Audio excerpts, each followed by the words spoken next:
বাংলাদেশের প্রধানমন্ত্রী তারেক রহমানের সাম্প্রতিক চীন সফর ও দুই দেশের সম্পর্কের গতিপথের ওপর নজর রেখেছে ভারত। চীন বাংলাদেশ ও মায়ানমারের মধ্যে অর্থনৈতিক করিডর তৈরির বিষয়ে ওই সফরে যে কথাবার্তা হয়েছে তার সম্ভাব্য প্রভাবের উপরে ভারত নজর রেখেছে। শুক্রবার ৩ জুলাই ভারতের পররাষ্ট্র মন্ত্রণালয়ের সাপ্তাহিক ব্রিফিংয়ে বাংলাদেশের প্রধানমন্ত্রীর চীন সফর নিয়ে একাধিক প্রশ্ন ওঠে।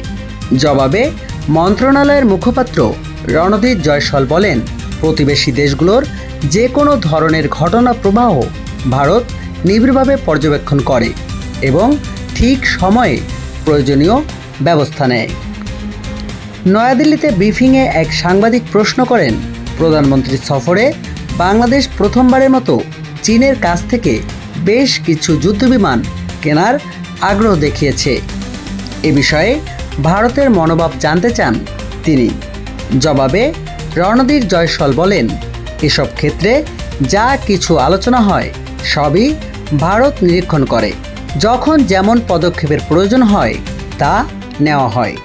এ ধরনের উদ্যোগে ভারতের নিরাপত্তার কোনো ঝুঁকি আছে কিনা সে বিষয়ে মুখপাত্র অবশ্য কোনো মন্তব্য করেননি।